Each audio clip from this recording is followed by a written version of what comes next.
Bonjour et bienvenue à la 16e édition des ANED. Je suis Camille Feltin et je serai l'animatrice de cette conférence portant sur le thème du marketing genré. Comme vous le savez, l'école est engagée depuis plusieurs années dans une démarche RSE et les ANED font maintenant partie des rendez-vous incontournables de TBS en termes de développement durable.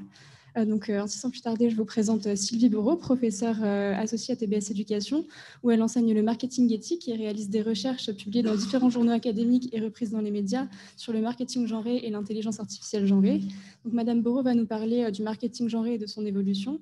Puis s'en suivra l'intervention de Madame Duménil, responsable de la sensibilisation pour l'association Les Canaux, qui accompagne les structures mettant l'humain et la planète au cœur de leurs projets, et également cofondatrice de l'association Pépites Sexistes, qui lutte contre le sexisme ordinaire et les stéréotypes de genre diffusés par le marketing.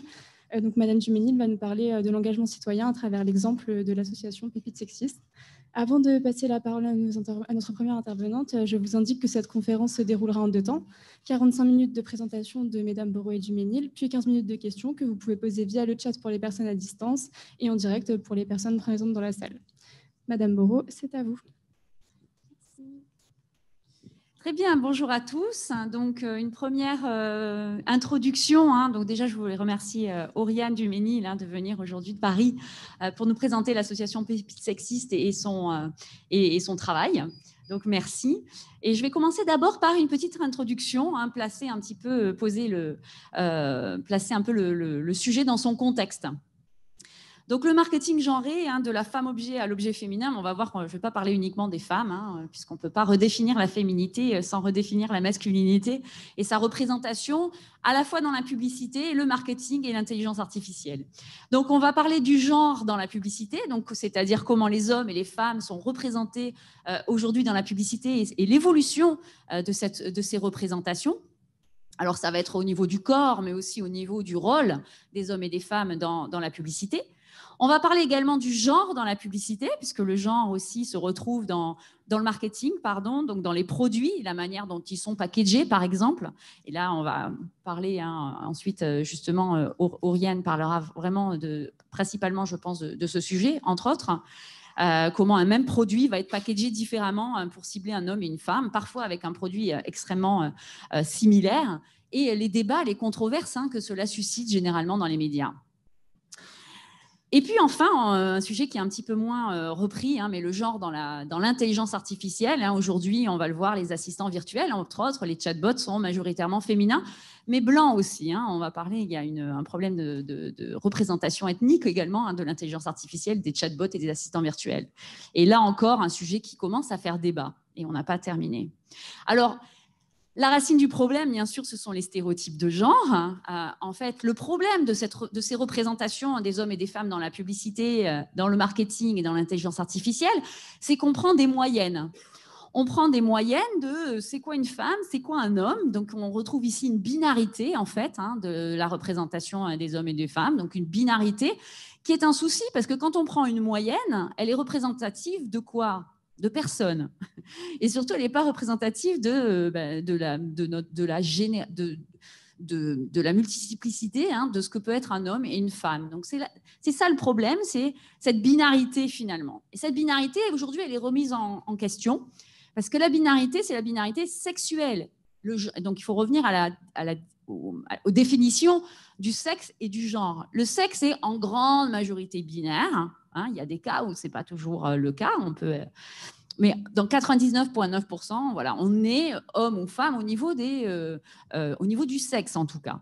Mais par contre, le genre, c'est autre chose. Le genre, et c'est ça aujourd'hui qu'on est en train de redéfinir, du coup, c'est que le genre, c'est aussi l'identité genrée, mais aussi l'expression genrée, et aussi l'orientation sexuelle. Et là, on n'est plus sur une binarité, on n'est plus sur une caractéristique, on n'est plus sur de la dichotomie, mais bien sur un continuum.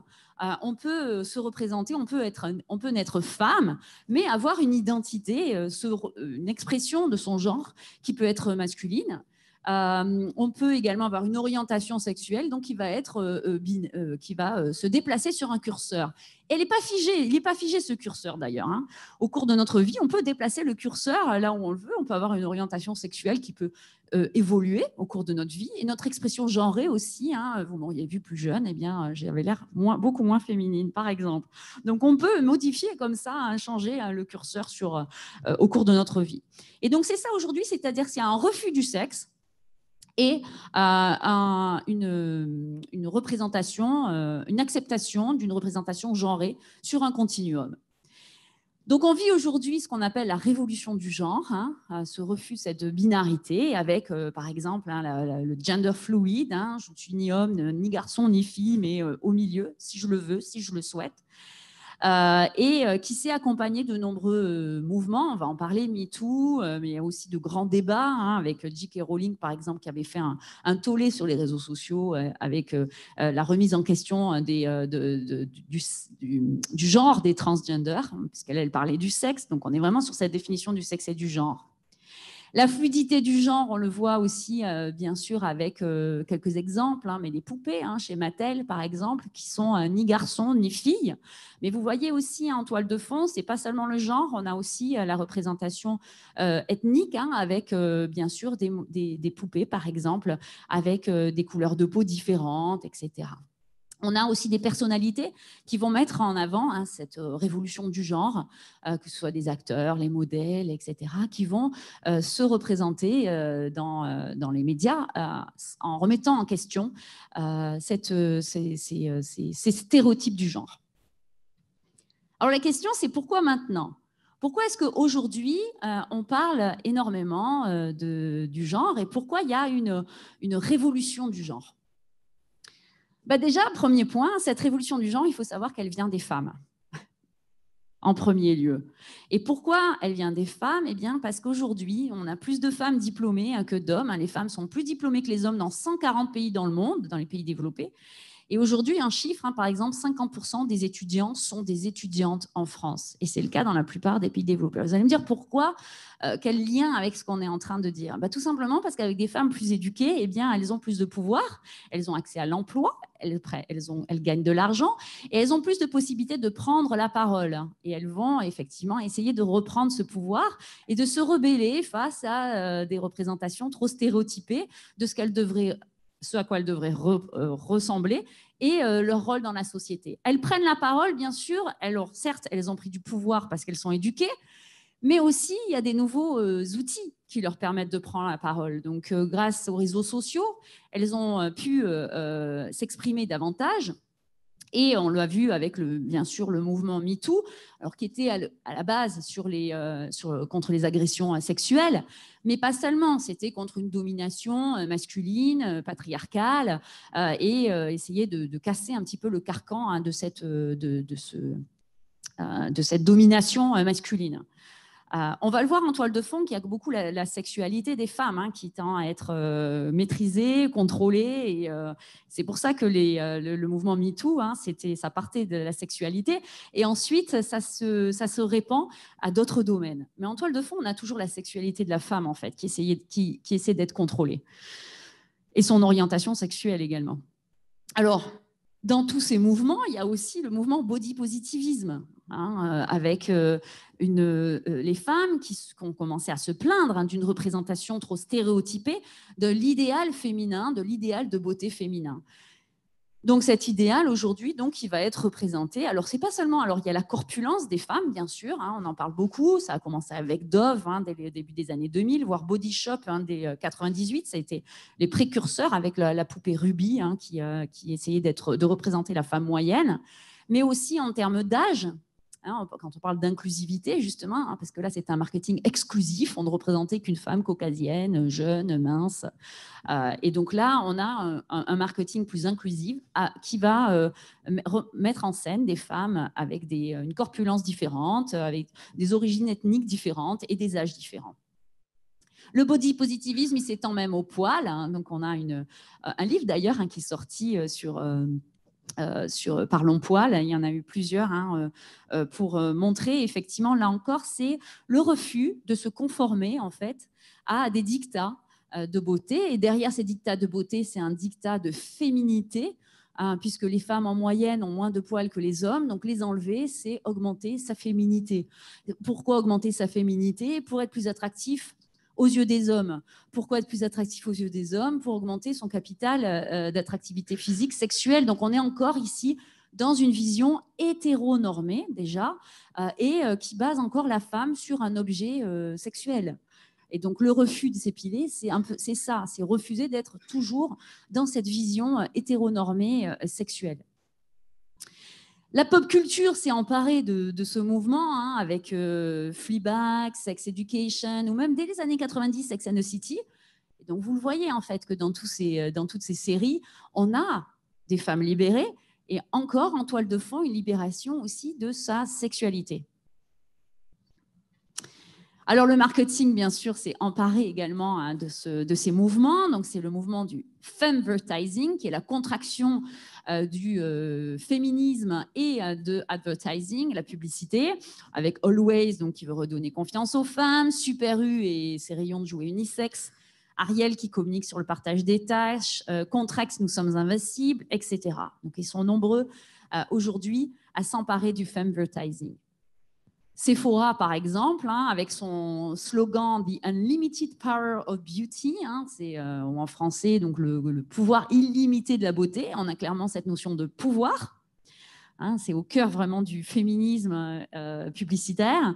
Donc le pouvoir, alors de la beauté. Hein, il faut quand même acheter des produits hein, pour rester belle. Hein, donc c'est clairement un peu un contresens pour moi. Mais, mais avec une représentation de body positivité où on va avoir là encore des âges différents, des corps différents et des couleurs de peau différentes. Mais on a cette notion de pouvoir. Alors, le femvertising, ce n'est pas nouveau. Hein, ça avait commencé déjà dès les années 50, 60. On a ici une publicité Virginia Slims qui essayait de vendre des cigarettes aux femmes hein, en leur disant « You've come a long way, baby. Tu peux enfin faire comme les hommes, t'habiller en garçon et fumer. » Bon, c'est très bien que fumer, hein, bon, ce n'était pas un très bon progrès hein, finalement pour les femmes. Mais là, en l'occurrence, c'était de s'accaparer les attributs masculins, fumer. Moulinex avec Libère la femme dans les années 60, hein, c'est un slogan très célèbre. Hein, voilà. Donc, le femvertising n'est pas nouveau, mais il a pris une ampleur aujourd'hui bien plus grande. Alors, comme je le disais au début hein, dans l'introduction, on ne peut pas redéfinir la féminité sans redéfinir la masculinité. Donc, il y a quelques marques qui commencent à s'emparer hein, de ce sujet. Donc, Gillette, entre autres, hein, là encore, qui a fait de grands débats, suscité de grands débats sur les réseaux sociaux, avec une représentation donc, du corps de l'homme qui est révisée. Hein. On part des stéréotypes vraiment de l'homme avec la mâchoire carrée, très musclée, et une représentation moins stéréotypée de la beauté masculine. Donc qui est moins sur la force, le pouvoir, etc. Mais là encore aussi avec une représentation moins hétéronormée et des corps plus variés.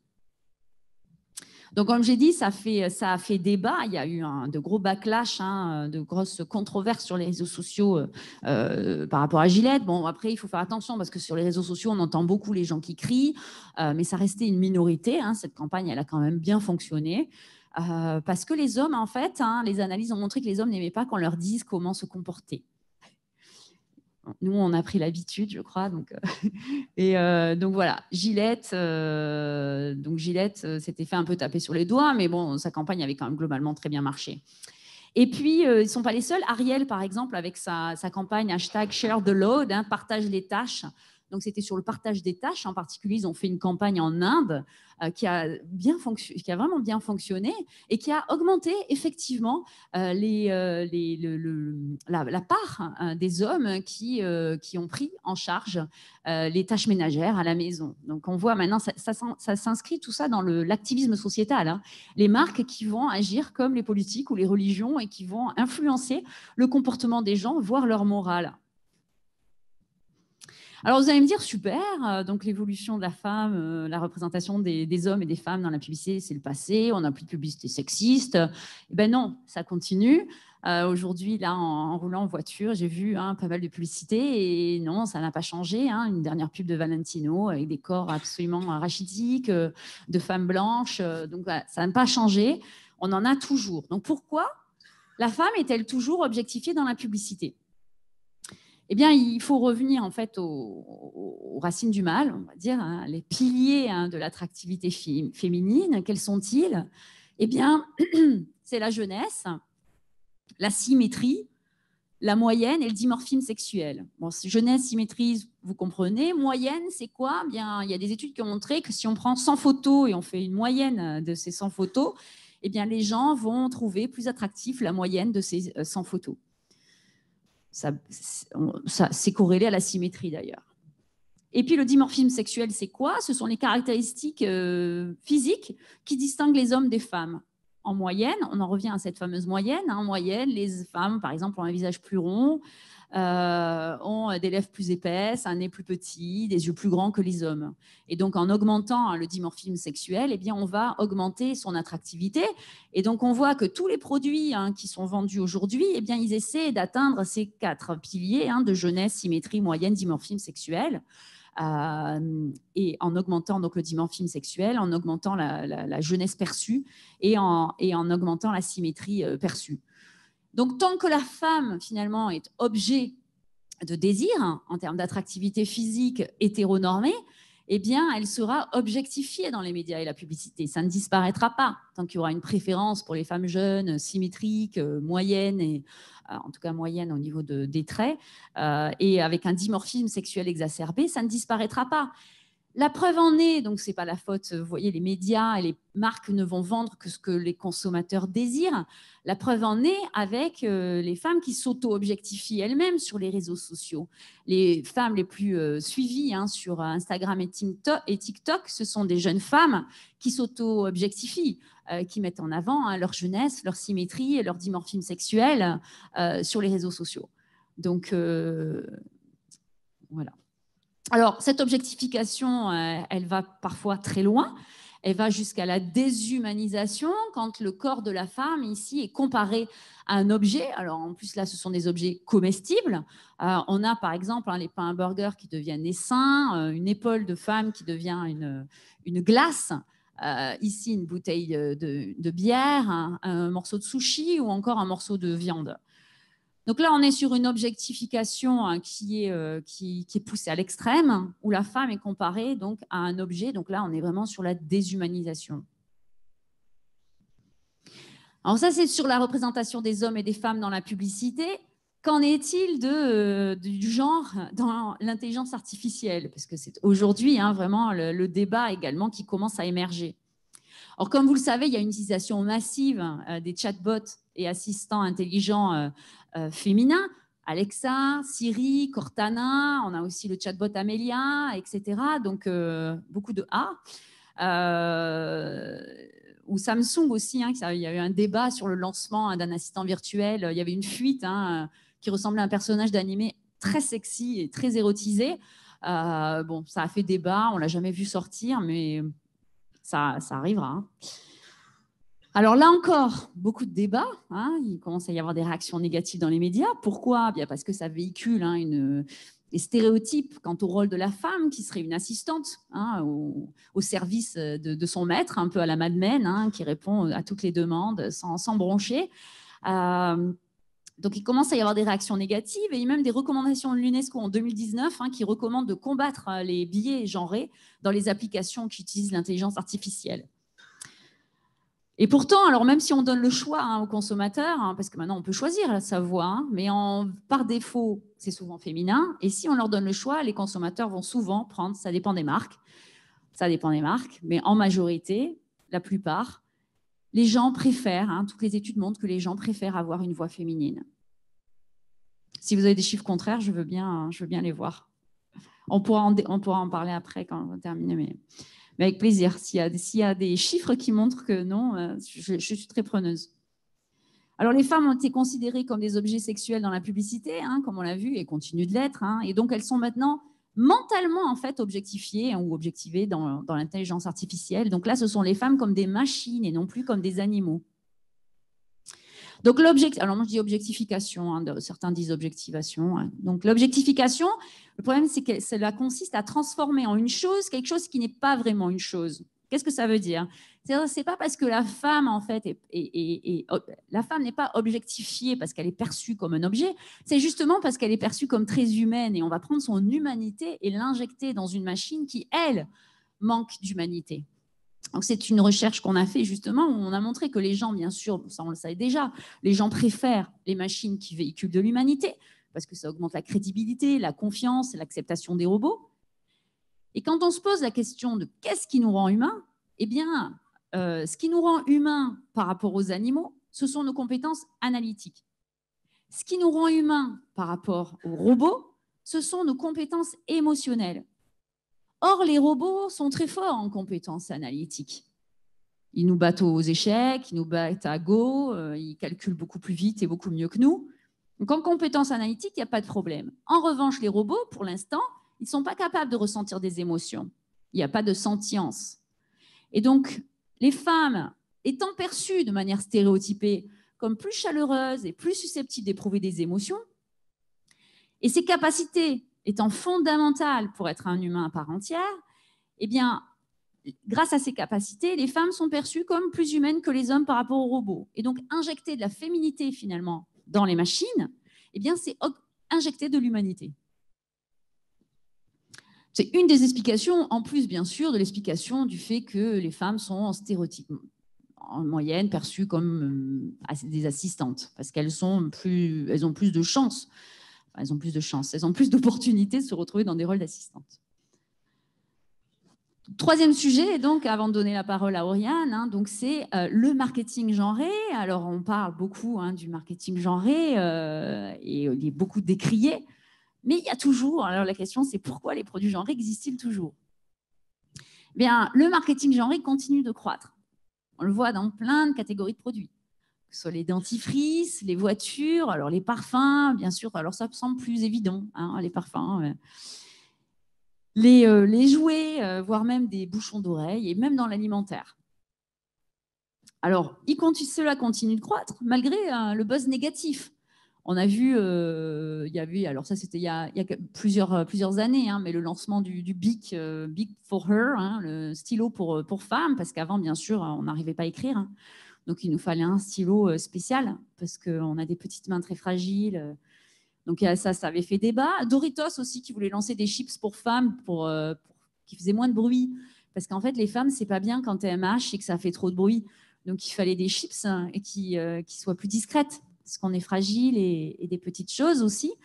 Donc là, par contre, ça a fait tellement de débat qu'ils n'ont pas lancé le produit. Donc, comme quoi ça marche, les réseaux sociaux et la parole des consommateurs qui reprennent le pouvoir.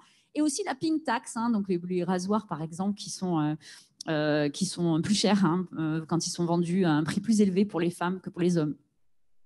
Donc, comme j'ai dit, le marketing genré continue de croître malgré le buzz, malgré la tendance de la fluidité du genre, puisqu'on parle beaucoup, non, maintenant, oui, il y a des produits non genrés, la neutralité totale du genre avec des produits, vraiment, il y a des collections maintenant non genrées. Mais malgré cela, on continue d'avoir une extrême différenciation sur certains produits, comme dans l'alimentaire, mais pas seulement. Donc, en fait, ce qui se passe aujourd'hui, c'est que oui, il y a le marketing non genré, mais en fait, c'est une troisième voie. Le marketing genré continue d'exister en parallèle. C'est simplement une segmentation supplémentaire, le non genré, mais le genré continue d'exister. Alors, la question, c'est pourquoi? Parce que si les produits sont vendus de manière différenciée pour les hommes et pour les femmes, c'est parce que ça marche, c'est parce que les gens les achètent. Sinon, les marques ne le feraient pas. Et même avec beaucoup de marketing, ça ne suffit pas. Vous pouvez lancer le meilleur produit que vous voulez. Avec beaucoup de marketing, ça ne fonctionnera pas. On a vu Coca-Cola avec Coca-Cola Life, par exemple, il y a 4-5 ans, ils nous ont matraqué en marketing. Les consommateurs ne l'achetaient pas, ils ont retiré le produit. Donc, un produit acheté, uniquement si le consommateur y trouve un bénéfice. Mais dans une recherche, on montre en fait que les produits genrés sont des extensions du dimorphisme sexuel. Dimorphisme sexuel, juste pour rappel, c'est vraiment cette différence entre les hommes et les femmes en moyenne. Donc en moyenne, les femmes ont un visage plus rond, elles ont des lèvres plus épaisses aussi que les hommes en moyenne. C'est pour ça que les femmes augmentent la taille de leurs lèvres pour augmenter ce dimorphisme sexuel. Elles ont une peau légèrement plus claire que les hommes. Dans plusieurs études qui ont montré qu'en moyenne, c'est une teinte légèrement plus claire. Et puis elles ont une peau plus fine, plus douce. Et les produits, en fait, les packaging va reprendre ce dimorphisme sexuel avec des produits plus ronds pour les femmes, avec des teintes plus claires et des packaging également qui sont généralement plus doux, alors que pour les hommes, on va reprendre le carré, des formes plus carrées et des couleurs plus foncées et des packaging parfois plus rugueux. Donc, ce sont des extensions du dimorphisme sexuel. Et comme le dimorphisme sexuel, c'est un des piliers de l'attractivité, eh bien, en s'entourant de produits genrés, eh bien, on communique son signal de féminité ou de masculinité et donc on augmente son attractivité. Et il y a une congruence entre la perception de qui on est, notre identité genrée, et les produits. Le problème, c'est bien sûr qu'en plus de communiquer le corps et la féminité ou la masculinité, ça communique également, ça contribue également à communiquer des stéréotypes. Des stéréotypes quant au rôle des hommes et des femmes. Le packaging, il ne change pas qu'au niveau de la couleur, hein, au niveau de la forme. Il y a aussi des messages sur ces packagings. Il y a aussi des messages derrière ces produits.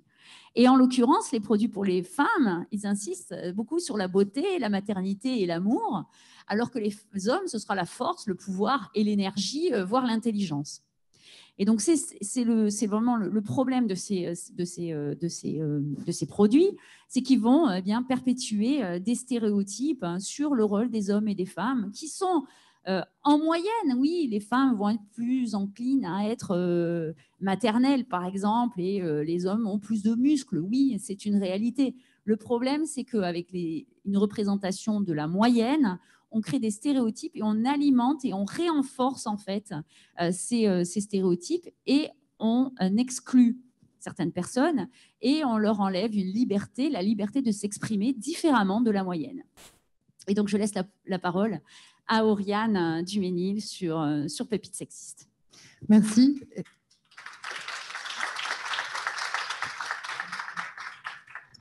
Et merci pour ce cours accéléré aussi, c'est très intéressant. Merci pour l'invitation et bonjour à toutes et tous. Je suis ravie d'être là. Comme on le disait en intro, je suis Oriane Duménil de l'association Pépites sexistes que j'ai cofondée avec Marion et Charlotte Vaquero il y a 4 ans maintenant. Et j'occupe actuellement le poste de trésorière pour l'association. On est tous bénévoles. Ça, c'est nous. Une petite histoire, un petit storytelling de notre association, comment et pourquoi en fait on a décidé de faire ça. D'abord, pour qu'on soit tous au clair, je vais passer rapidement sur ce que je vais parler que de pépites sexistes et de pépites. Donc, qu'est-ce que j'entends par là? En fait, avec l'association, on a décidé de se concentrer sur le sexisme ordinaire diffusé par le marketing. Et ce qu'on appelle une pépite sexiste, en fait, c'est... là, vous avez des exemples, un contenu marketing donc ça peut être une publicité, ça peut être des descriptions de produits, des offres d'emploi même, des posts sur les réseaux, l'affichage en magasin, le rayonnage, les produits, comme on a vu tout à l'heure avec Sylvie. Et dans le fond, on dénonce surtout donc, le sexisme, qui est souvent mettre une femme nue pour vendre un barbecue, ou ça peut être du carrelage, n'importe quoi. Des stéréotypes, donc la description d'un jouet type aspirateur, les enfants vont adorer faire comme maman, et encore celle-là n'est pas trop stéréotypée, parce qu'en général, c'est les filles vont adorer faire comme maman. Et puis les produits genrés, donc les poupées pour les filles, des jeux de construction pour les garçons. On retrouve aussi beaucoup tout ce qui est aventure, science pour les petits garçons. Et pour les petites filles, nous, on fait beaucoup de ménage, beaucoup de pouponnage. C'est une passion féminine, a priori, très ancrée chez les petites filles. Si on regarde le marketing, bien sûr. Un petit historique donc, de l'association. Marion Vaquero, que vous avez peut-être vu hier en vidéo, je crois qu'elle faisait une petite vidéo hier dans la première journée de ces 2 jours, a créé l'association en mars 2018, en fait au lendemain de la journée mondiale pour le droit des femmes. On était toutes ensemble, les 3 copines de Montpellier, et Marion nous a dit « j'en ai trop marre des pubs où on voit des meufs à poil, j'en peux plus ». Elle, il faut savoir qu'elle a fait un master de marketing et elle avait fait son mémoire là-dessus, donc elle était très sensibilisée déjà. Elle me dit « j'ai mis des pubs et j'ai tagué Carrefour dans mes pubs avec mon compte Twitter perso, mais ça ne marche pas, ils ne me répondent pas ». Je dis « oui, non, Marion, ils vont pas te répondre. On a 100 abonnés, personne ne va te répondre ». Et puis, sur un coup de tête, on s'est dit, créons un compte dédié à ça et on pourra voir si ça marche. On n'y croyait pas du tout, pour être tout à fait honnête. Et en fait, au bout de quelques mois, il y a eu un énorme buzz avec une pub que je vous montrerai tout à l'heure dans un centre commercial pour Roubaix, où il y avait marqué « Seulement 2 mots peuvent redonner le sourire à une femme, je t'aime et les soldes ». Et ça n'a pas plu. Donc nous, on a fait notre petit tag. On avait 3 likes sur nos posts Twitter à la base. On a tagué le centre commercial et la ville de Roubaix. Et en fait, ça a été énormément repris par les médias. Et donc, le bad buzz est arrivé et on a commencé à être énormément suivis. Et en fait, surtout, on s'est pris une énorme claque. On s'est dit, oh putain, ça marche. On peut le faire, en fait. Et du coup, à partir de là, on s'est dit, OK, alors maintenant, comment on le fait pour faire à une échelle plus grande? Comment on le fait pour prendre des gens avec nous dans cette aventure?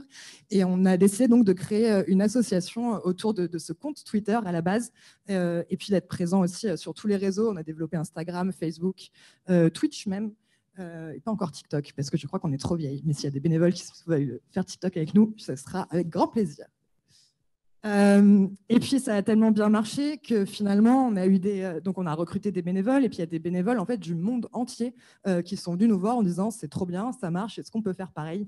Et du coup on a dit oui, avec plaisir, faites-le. Donc on a essayé comme on pouvait de les former, de donner tous les outils que nous on avait déjà construits, notre méthodologie, pour pouvoir dès mars 2020, pardon, on a fait la première antenne au Mexique, et maintenant on a 18 antennes sur tous les continents. Donc ça, c'est notre petite fierté. Alors c'est le début, c'est la première année qu'on développe des antennes, on appelle ça des antennes un peu partout dans le monde. Donc ça commence à prendre, mais je sais qu'en Belgique, au Canada notamment, et en Espagne et au Mexique, ça marche super bien. Donc on est hyper contente.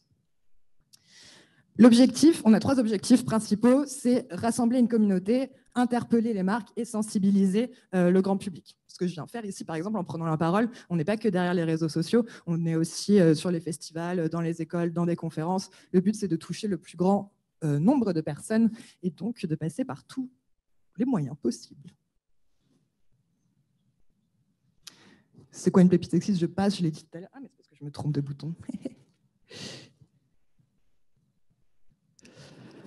Alors, je vous ai parlé de rassembler une communauté. Donc, on est parti à 3 dans notre petit appartement de banlieue parisienne.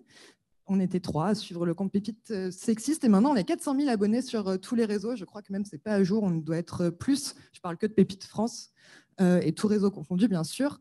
On a 18 antennes dans le monde, je vous le dis, et on a plus de 500 messages par jour pour dénoncer le sexisme. Pourquoi rassembler? En fait, comme on l'a vu, quand on n'était que toutes les 3 dans notre chambre d'ado, ça ne marchait pas. Il a fallu qu'il y ait de la presse, il a fallu qu'il y ait des relais, il a fallu qu'il y ait une communauté en fait, derrière qui dise aussi on est là, c'est des consommateurs en fait, et ça on n'en veut plus. Et être 400 000, c'est ce qui nous permet en fait que les marques nous répondent hyper vite, de pouvoir faire supprimer en fait, tout ce qu'on dénonce. La plupart des choses sont rapidement retirées. C'est souvent une maladresse, souvent une erreur d'étiquetage, mais en tout cas, ça marche et c'est retiré. Et je pense, on pense et on en est persuadé que c'est grâce à cette communauté et grâce à la force du nombre. Je dis 500 messages par jour, c'est en moyenne, et c'est sur toutes les antennes. Vous imaginez bien que nos périodes préférées, nous, c'est Noël, le 8 mars, la fête des mères. La fête des mères, c'est magnifique. La fête des pères aussi, bien sûr. Donc, on a des pics d'activité comme ça où on s'amuse bien. Une petite précision, peut-être que si vous suivez sur les réseaux, vous l'avez remarqué, nous, ce qu'on veut faire, c'est dénoncer, mais avec humour. C'est le ton qu'on a choisi d'employer. Il y a plein de façons de militer, et elles sont toutes bonnes à mon avis, mais nous, celui qu'on a voulu faire sur les réseaux, c'est le ton de l'humour, et c'est Marion qui trouve tous ces punchlines souvent géniales. Et je pense que c'est ça aussi qui marche. À la base, on dit rassembler, il y avait des gens qui nous suivaient parce qu'ils pensaient qu'on était un compte parodique. Non, non, toutes ces pubs et tout ce marketing existent et ce n'est pas juste une blague. Voilà. Donc pour continuer à rassembler cette communauté, on veut aussi travailler avec des partenaires. Donc on a notamment travaillé avec ONU Femmes France sur le festival Génération Égalité. On a fait des Twitch pour eux. On a fait une campagne. Celle-là, c'est celle de 2020. C'était une campagne avec des graphistes qui faisaient des petites scènes de vie sans stéréotypes et de genre. On a une trentaine de bénévoles qui nous aident chaque jour. Il faut savoir qu'on n'a absolument pas de sous et qu'on est toutes et tous bénévoles. Et on a une trentaine de bénévoles qui nous font le plaisir de répondre aux messages tous les jours, pouvoir classer ces pépites parce qu'en fait, on a un drive rempli de données géniales et utilisables, mais il faut les ranger, il faut en faire plein de choses. Donc, on a énormément de bénévoles. Et puis, bien sûr, les bénévoles qui travaillent sur les 18 antennes dans le monde. Et donc, je les remercie toutes et tous. On a des garçons, on a des filles, on a des gens non-binaires, on a des gens de tous les âges. Et ça, je pense que c'est ça aussi la force de l'association. Dès qu'on qu'on se pose une question, parce que personne n'est parfait, bien sûr, dès qu'on se pose une question, qu'on n'est pas sûr ni de la punchline, ni de ce qu'on dénonce vraiment, on a ce petit groupe où on peut discuter, s'entraider, se dire, voilà, toi, t'en penses quoi, et discuter avant de balancer ça sur les réseaux sociaux. On avait aussi organisé le Lazy Marketing International Award. C'était avant d'avoir autant d'antennes dans le monde. Donc, on a été chercher des associations qui faisaient pareil que nous en Europe, en fait, en se disant, le constat quand on voyage, c'est qu'a priori, il n'y a pas qu'en France que ce problème de marketing sexiste et genré existe. Donc, rassemblons nos forces. Et toutes les assos ont répondu présentes. Il y avait une dizaine de pays représentés et on leur a sorti, chacun nos 3 meilleures pépites. Et on a fait voter le public. Et c'est celle-là qui a gagné. Every cool girl is alpha boy. Merci Zadig et Voltaire, pour ne pas les citer. Mais ça avait super bien marché aussi. Et voilà, l'idée, c'est de rassembler une communauté toujours plus grande, internationale. Je vous le disais, on interpelle les marques. Je vous dis, on interpelle les marques et je ne mets pas d'exemple. Bon, c'est pas grave. Vous regarderez sur les réseaux. Mais par exemple, là, sur ce Champomy, on a un Champomy bleu pour les princes, rose pour les princesses. Et petit bonus, le Champomy pour les princesses est à 3,80 contre 3,41 pour le Champomy prince. Donc là, on a un méga combo. Ce qu'on fait, je ne l'ai pas précisé, donc on interpelle les marques sur les réseaux sociaux avec humour. On interpelle les marques, les grandes marques. En fait, on interpelle les gens qui ont un service marketing derrière, où il y a des gens qui ont travaillé tout ça pour nous sortir ce genre de choses. Le taxo, c'est interdit, donc je ne sais pas quelle équipe travaille dessus. Mais voilà, les petites marques, en fait, on s'est très vite concerté en se disant le panneau fait à la main par l'équipe de karting du quartier au fin fond de la campagne autour de Toulouse. Est-ce qu'il n'y a pas d'équipe de marketing et qui fait une promotion? C'est une histoire vraie, du coup je voulais prendre un faux exemple, mais je vais dire le vrai exemple, qui fait une promotion pour la fête des pères, c'est gratuit pour les fils et pas pour les filles si tu viens avec ton père. C'est un problème en fait, mais sauf que c'est une équipe de karting, ils sont 3, ils ont écrit ça à la main, donc effectivement c'est problématique, mais nous on ne peut pas les jeter sur les réseaux sociaux. Parce qu'en fait, ils vont se prendre des vagues de gens pas contents, et à juste titre. Mais en fait, nous, on a décidé de ne plus mettre ces petites... Enfin, on ne les a pas mis, on ne met pas les petits groupes et les gens qui ne savent pas. Par contre, bien sûr, on va leur envoyer des messages, on va leur envoyer des mails pour leur dire, voilà, ça c'est problématique, on nous l'a envoyé tant de fois, pourquoi c'est problématique, qu'est-ce qu'on peut faire à la place, est-ce que vous avez besoin d'aide? Donc, on pense que c'est la meilleure solution pour enlever c'est du sexisme ordinaire, ça continue à être là, mais en fait, on ne peut pas les mettre sur les réseaux sociaux et les taper dessus à grande échelle.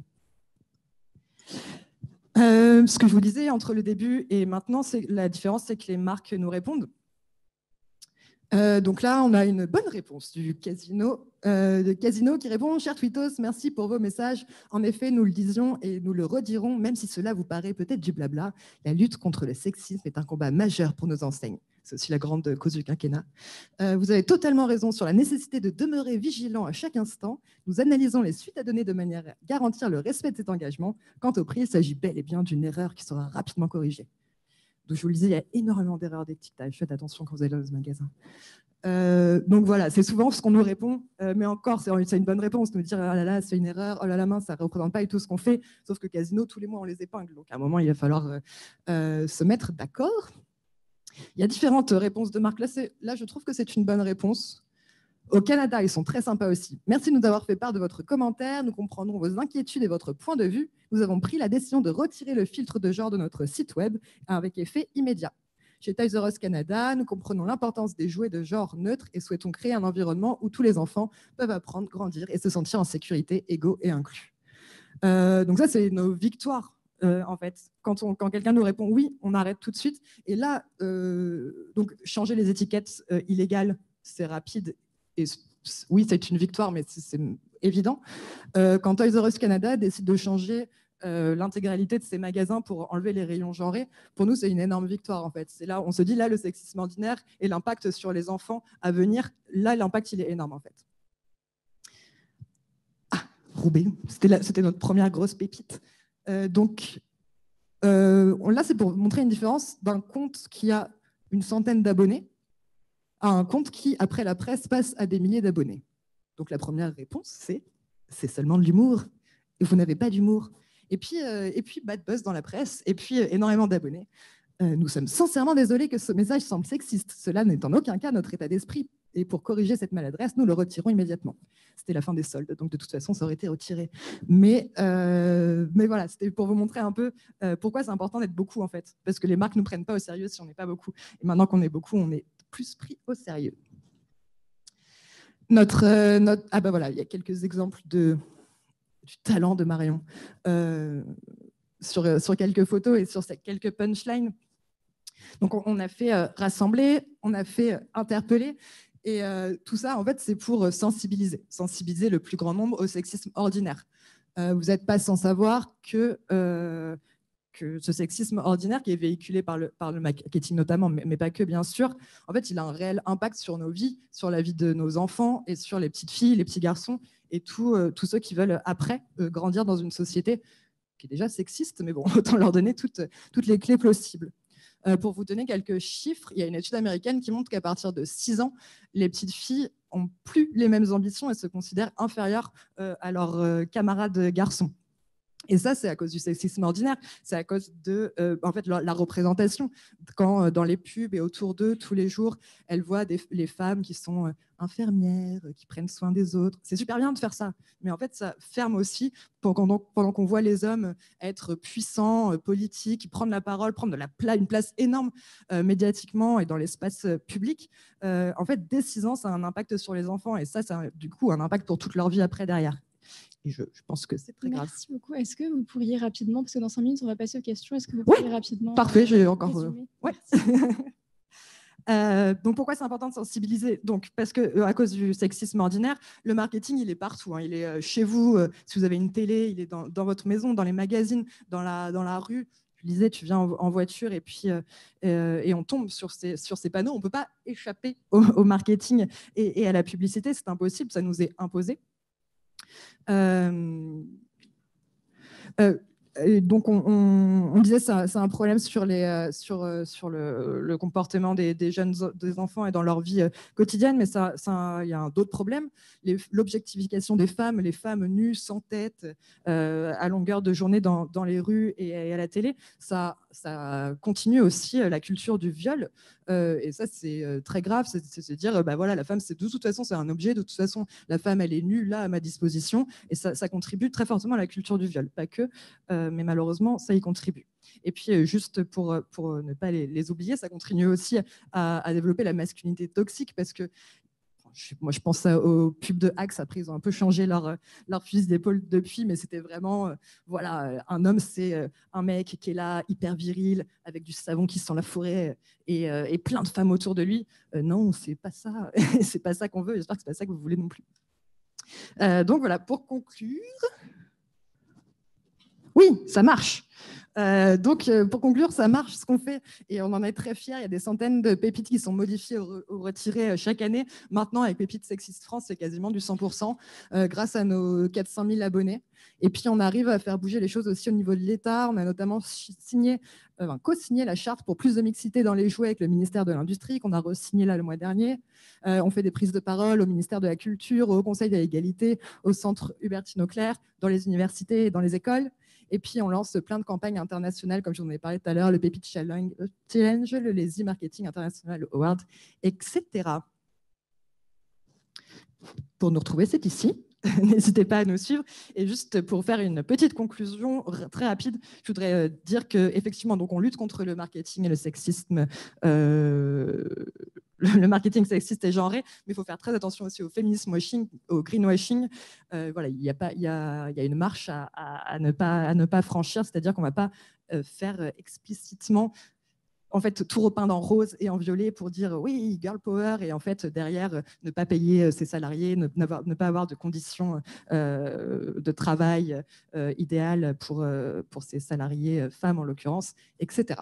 Donc, ouais, je voulais juste faire un petit mot sur le féminisme washing.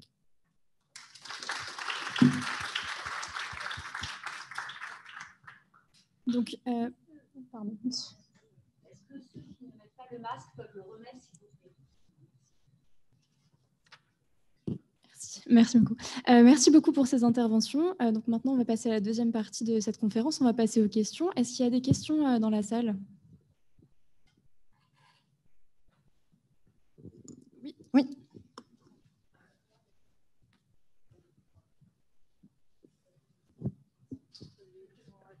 Merci.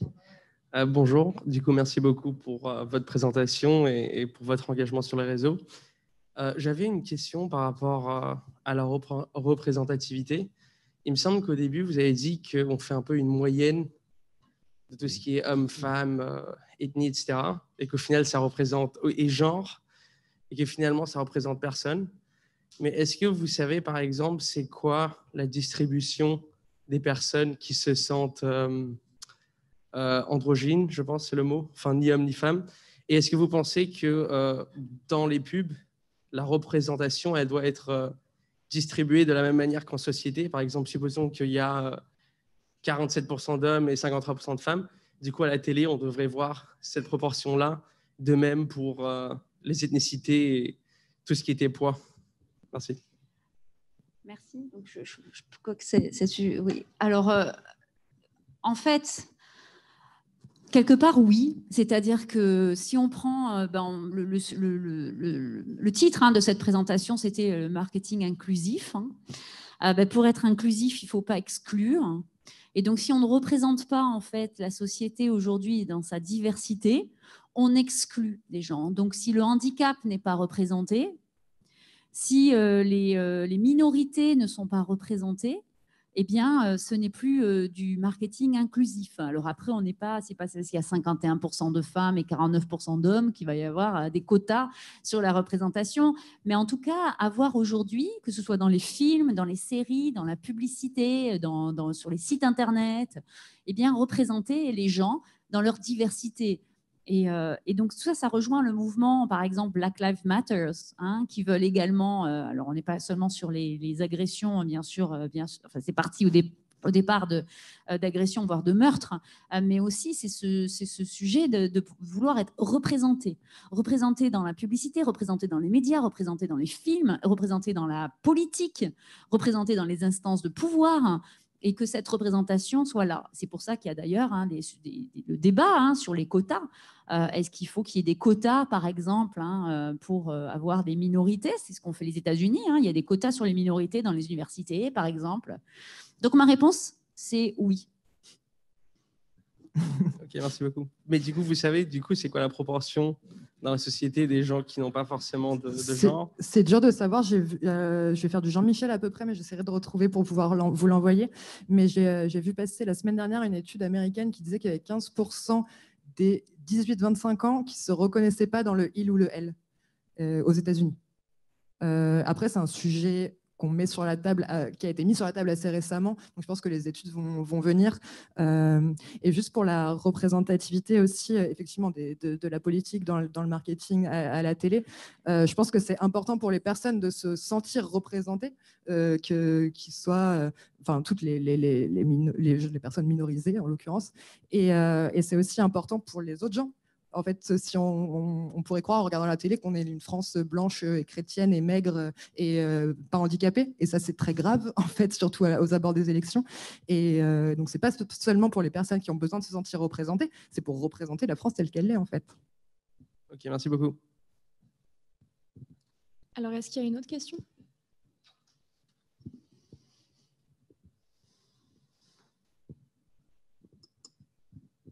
Merci. Bonjour. Du coup, j'avais une question pour Oriane. Déjà, bravo pour votre parcours. C'est vraiment super intéressant. Je vous suis depuis un peu plus d'1 an et c'est vrai que c'est super ce que vous faites. Et j'avais 2 questions. La première, juste par curiosité, je voulais savoir ce que vous faisiez sur Twitch. Quel genre d'activité vous faisiez et comment ça a été accueilli? Je réponds à cette question et tu avais une autre question après ça. Je pense qu'on va faire ça. Ok. Alors déjà, merci beaucoup. Ça fait super plaisir de se dire qu'on ne fait pas tout ça pour rien et ça sert et que les gens sont touchés. Donc, ça me fait super plaisir. Sur Twitch, alors en fait, on va relancer bientôt.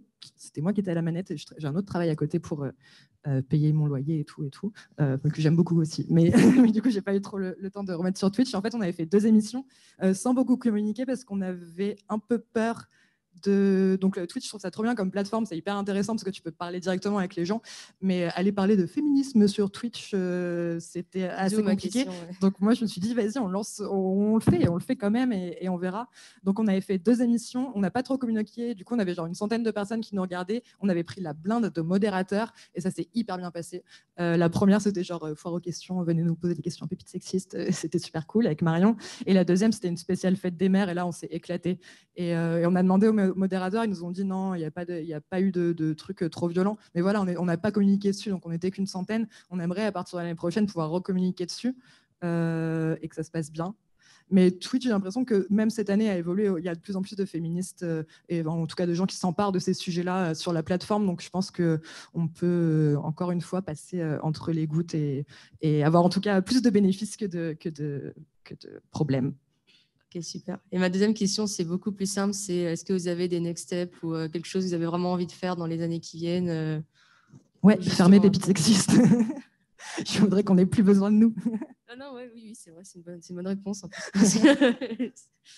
Après, non, effectivement, moi, j'aimerais bien qu'on puisse... Donc moi, je ne suis pas une spécialiste du marketing. Moi, j'étais à la fac, juste là-bas. J'ai fait de l'économie politique et je suis spécialisée dans l'écoféminisme. Mais Marion, qui, elle, est spécialiste du marketing, moi, j'aimerais beaucoup qu'elle puisse donner des cours, en fait, dans les écoles de marketing, partir à la base. En fait, c'est vous qui allez former le nouveau monde.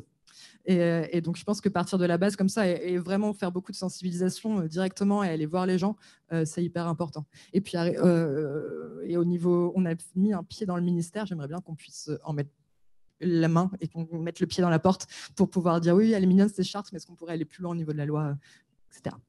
Merci beaucoup. Merci. Merci beaucoup pour vos interventions, Madame Duménil, Madame Borot. Merci beaucoup pour votre participation. Cette conférence sera disponible sur la chaîne YouTube de TBS en replay si vous voulez la revoir.